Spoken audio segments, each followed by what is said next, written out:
Assalamualaikum warahmatullahi wabarakatuh. Kami dari kelompok 4 kelas 12 IPA 3 akan mempresentasikan tentang teks cerita sejarah. Anggota dari kelompok 4 kelas 12 IPA 3 adalah Maulia Romawati nomor absen 19, Mita Yunifa Rosita nomor absen 20, Muhammad Afrilian Arif Pratama nomor absen 21, Muhammad Dava Gilang Fernanda nomor absen 22, Nabila Azza Priyanto nomor absen 23, dan Novi Wulandari nomor absen 24.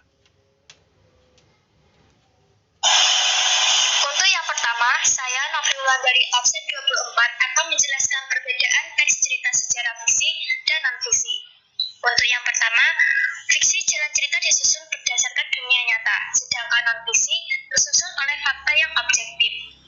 Yang kedua, untuk fiksi, gambaran kehidupan batin seorang tokoh lebih dalam, sedangkan gambaran kehidupan tokoh ditulis lebih lengkap berdasarkan fakta. Yang ketiga, untuk fiksi, pengembangan karakter tokoh tidak sepenuhnya terungkap. Untuk non-fiksi, menyajikan kehidupan sesuai data dan fakta. Contoh fiksi yaitu ada novel, cerpen, legenda, dan roman. Sedangkan contoh non-fiksi ada biografi, autobiografi, cerita perjalanan, dan catatan sejarah. Saya Muhammad Dava Gilang Fernanda nomor absen 22 akan menjelaskan ciri-ciri teks cerita sejarah. 1. Disajikan secara urutan kronologis atau urutan peristiwanya. 2. Bentuk teks cerita ulang atau recount. Artinya, teks tersebut menceritakan ulang peristiwa mulai dari awal hingga akhir. 3. Struktur teksnya berupa orientasi yaitu bagian pengenalan. Lalu urutan peristiwa yaitu rekaman peristiwa sejarah yang terjadi dan reorientasi yaitu berisi komentar pribadi penulis tentang peristiwa atau kejadian sejarah yang diceritakan. Untuk reorientasi tergantung kehendak penulis teks cerita sejarah. 4. Di dalam teks cerita sejarah akan sering ditemui konjungsi temporal. 5. Teks cerita sejarah biasanya berisi fakta-fakta yang memang terjadi. Saya Maulia Romawati nomor absen 19 akan menjelaskan tentang kaidah kebahasaan teks cerita sejarah. Ciri kebahasaan teks cerita sejarah ditandai dengan adanya pronomina atau kata ganti, kata-kata yang menunjukkan kejadian atau peristiwa, adanya kata kerja verba material, dan konjungsi kata penghubung temporal. Yang pertama ada verba. Verba yang digunakan dalam teks cerita sejarah adalah verba aksi, yaitu verba yang menjelaskan sesuatu yang dilakukan subjek dan berbentuk imperatif. Yang kedua ada adverbia. Kata keterangan yang memberikan keterangan lebih detail terhadap waktu, peristiwa, kejadian, dan tempat dalam runtut penceritaan sejarah. Yang ketiga ada adjektiva. Adjektiva atau kata sifat adalah kata yang menerangkan nomina atau kata benda. Frasa adjektiva adalah kelompok kata yang dibentuk dengan kata sifat dengan menambahkan kata lain yang berfungsi menerangkan, seperti agak, amat, sekali, harus, kurang, lebih, nian, paling, dan sangat. Yang keempat ada pronomina. Pronomina dibagi menjadi dua. Yang pertama ada pronomina persona, kata ganti yang dipakai untuk mengacu pada orang, misalnya ia, nya, mereka, kita, dan kami. Yang kedua ada pronomina penunjuk, kata ganti yang dipakai untuk mengacu pada tempat, waktu, atau suatu peristiwa, misalnya ini, itu, di sini, di sana, dan di situ. Yang kelima ada kalimat langsung. Kalimat langsung dalam teks cerita sejarah dapat berupa dialog yang ditandai dengan penggunaan tanda petik ganda. Yang keenam ada kalimat tidak langsung. Oleh pengarang, kalimat tak langsung banyak digunakan sebagai cara menceritakan tuturan seorang tokoh. Contoh pernyataan yang menyatakan kalimat tak langsung, misalnya mengatakan bahwa, menceritakan tentang, menurut, mengungkapkan, menanyakan, dan menuturkan. Yang ketujuh ada bahasa kiasan. Bahasa atau kata yang bermakna indah, namun tidak menggambarkan makna yang sesungguhnya, hanya sekadar kiasan dari makna tersebut. Bahasa kiasan dibagi menjadi dua. Yang pertama ada bahasa kiasan bermakna simbolik, bahasa yang berupa simbol yang telah dikenal untuk menggambarkan sesuatu. Yang kedua ada bahasa kias bermakna ungkapan, kelompok kata atau gabungan kata yang menyatakan makna khusus. Yang kedelapan ada majas. Majas atau gaya bahasa yaitu pemanfaatan kekayaan bahasa, pemakaian ragam tertentu untuk memperoleh efek-efek tertentu yang membuat sebuah karya sastra semakin hidup. Keseluruhan ciri bahasa sekelompok penulis sastra dan cara khas dalam menyampaikan pikiran dan perasaan, baik secara lisan maupun tertulis. Majas dibagi menjadi beberapa jenis, yaitu ada majas perbandingan, majas penegasan, majas pertentangan, dan majas sindiran.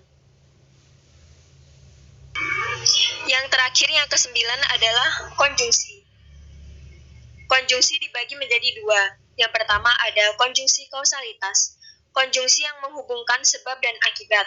Kata-kata yang dipakai untuk menyatakan hubungan sebab adalah sebab, karena, dan oleh karena itu. Yang kedua ada konjungsi temporal. Kata penghubung penanda keterangan waktu digunakan untuk menata urutan-urutan peristiwa yang diceritakan. Untuk yang selanjutnya, saya Mita Yuniforosita, absen 20, akan menjelaskan tentang penggunaan kaidah kebahasaan dalam teks cerita sejarah. Yang pertama, ada frasa nominal. Frasa nominal merupakan frasa yang dalam penciptaannya memiliki komponen kata benda. Contoh penggunaan frasa nominal yaitu, Darapeta adalah seorang gadis cantik dari negeri Malayu. Dalam kalimat tersebut, yang merupakan frasa nominal adalah gadis cantik. Yang kedua, ada frasa verba. Frasa verba adalah kelompok kata yang terbentuk dari kata-kata kerja. Contoh penggunaan frasa verba yaitu, Sang Kuryang bekerja keras untuk membuat kapal untuk mendapatkan cinta Dayang Sumbi. Dalam kalimat tersebut, yang merupakan frasa verba adalah bekerja keras. Dan yang ketiga, ada frasa adverbia. Frasa adverbia atau kata keterangan adalah jenis kata yang menunjukkan suatu peristiwa, waktu, kejadian, dan tempat. Contohnya tadi siang, tahun lalu, minggu kemarin. Jika diaplikasikan dalam kalimat, contohnya adalah pasukan yang beberapa tahun lalu diutus oleh Sang Prabu datang kembali dengan membawa 2 gadis dari negeri Malayu. Dalam kalimat tersebut, yang merupakan frasa adverbia adalah tahun lalu. Saya Muhammad Afrilian Arif Pratama, nomor absen 21. Di sini saya akan menjelaskan tentang konjungsi temporal, verba mental, dan verba material. Yang pertama adalah konjungsi temporal. Teks cerita sejarah banyak memanfaatkan konjungsi temporal yang berguna untuk menata urutan-urutan peristiwa yang diceritakan. Konjungsi temporal menjelaskan hubungan waktu antara dua hal atau peristiwa. Contoh dari konjungsi temporal adalah sebelumnya, sesudahnya, lalu, kemudian, selanjutnya, apabila, hingga, ketika, waktu, tatkala, sebelum, sedari, sejak, selama, dan sementara. Contoh dari penggunaan konjungsi temporal dalam suatu kalimat adalah sejak saat itu Ronggolawe bekerja tidak karuan. Yang merupakan konjungsi temporal dalam kalimat tersebut adalah sejak. Lalu yang kedua adalah verba mental. Verba mental adalah jenis kata kerja yang mengekspresikan respon atau sikap seseorang terhadap suatu tindakan, keberadaan, atau pengalaman. Contoh penggunaan kalimat yang menggunakan verba mental adalah Gajah Mada sependapat dengan jalan pikiran Senapati Gajah Enggor, yang merupakan penggunaan kata kerja verba mental yaitu sependapat. Lalu yang ketiga adalah verba material. Verba material adalah kata kerja yang berimbuhan yang mengacu pada tindakan fisik yang dapat dilihat secara nyata oleh partisipan yang melakukan sesuatu yang bisa disebut aktor. Penggunaan kalimat yang menggunakan verba material adalah di depan Ratu Biksuni, Gayatri yang berdiri, Sri Gitarja duduk bersimpuh. Yang merupakan verba material dalam kalimat tersebut adalah berdiri dan bersimpuh. Nama saya Nabila Azaprianto, nomor absen 23. Di sini saya akan menjelaskan tentang kalimat deskriptif, kalimat imperatif, dan kalimat interrogatif. Pertama, kalimat deskriptif. Kalimat ini menggunakan kata sifat untuk menggambarkan tokoh, tempat, atau suasana. Contoh dari kalimat deskriptif adalah, dari apa yang terjadi itu terlihat betapa besar wibawa Gajah Mada. Bahkan beberapa prajurit harus mengakui yang dimiliki Gajah Mada jauh lebih besar dari wibawa Jaya Negara. Yang kedua, kalimat imperatif. Pengertian kalimat imperatif merupakan kalimat yang mengandung maksud memerintah atau meminta agar mitra tutur atau orang lain menuruti sesuai yang diminta oleh si penutur. Kalimat ini ditandai dengan tanda seru. Contoh dari kalimat imperatif adalah, yang pertama, tenangkanlah dirimu Kang Mas Adipati. Yang kedua, pengawal, lekas suruh persiapkan si Megolamat di depan. Yang ketiga, kalimat interrogatif. Pengertian kalimat interrogatif adalah kalimat yang berisi pertanyaan dan berfungsi untuk menanyakan suatu hal kepada orang lain. Kalimat ini ditandai dengan tanda tanya. Contoh dari kalimat interrogatif adalah, yang pertama, Kakang Ronggolawe, apakah maksudmu dengan ucapan itu? Dan yang kedua, bagaimana Kakang Ronggolawe dapat mengatakan bahwa pengangkatan itu tidak tepat dan tidak adil?